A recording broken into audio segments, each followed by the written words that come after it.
Tim Kirby Russia hot takes. Does Poland also want a sweet piece of Ukrainian pie? Recently, there have been headlines in the news, including Deutsche Welle, that the Russians are trying to divide Ukraine, to split it up and take as much as they can. Which, actually, from their standpoint, should be optimistic, because recently they also wrote that Russia wanted to take the whole thing. But also recently, the president of Poland himself said that he wants to cancel the border with Ukraine.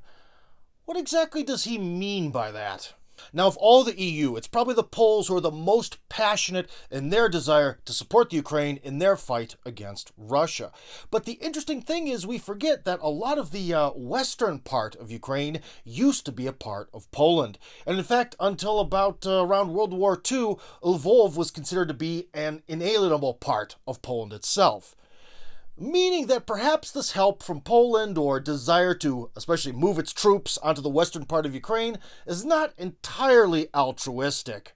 In fact, if we turn the clock all the way back to 2014, Reuters wrote that the Poles were working with the Russians to put together a plan to divide up the Ukraine between them. And guess what this means, guys? That means that possibly the mainstream media may have actually made a correct prediction about world events. I'm amazed. And furthermore, the irony is not lost on me that Poland might be working with Russia to partition someone else. So basically what we're seeing here is this sort of perfect storm for Poland, okay? Because as I've mentioned before on this channel, and I'll repeat briefly, Poland sort of sees itself as the defenders of Europe, that they're sort of the far post of all things European, right? They defended Europe against the Mongol invaders, against the Ottoman Turks, against possibly the Orthodox Russians, few times, and against communism. They were sort of the uppity communist nation that fought against it the most, so on and so forth. And now they again find themselves in this role of the defenders of Europe during this war at the very edge of European civilization. So in a way, they have this very ideological, cultural mythos reason to go into Ukraine. But like I said, they also have a lot of history there and a lot of territory that they consider to be theirs. And to be honest, if you look at the whole situation, this won't be a loss for Russia.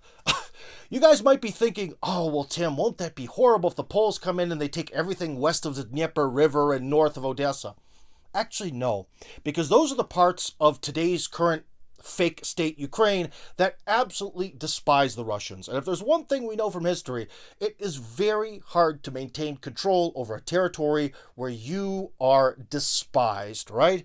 So essentially, Western Ukraine was lost.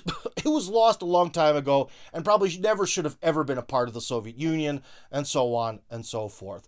But if the Poles come in and take that over, guess who the Poles hate? They hate Stepan Bandera and all of the other sort of Nazi-linked Ukrainian figures and the Azov battalion and all. They hate all those guys. So if Poland comes in and takes things over, there's going to be demilitarization, because they're not going to let Kiev rise up again and take back their territory.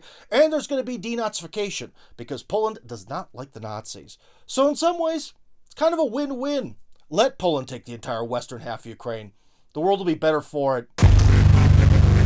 So anyways, guys, if you enjoyed this video and you like the opinions coming out of my big fat mouth, then join up on my Telegram channel. That's Tim Kirby Hardcore on Telegram. Link, of course, in the description.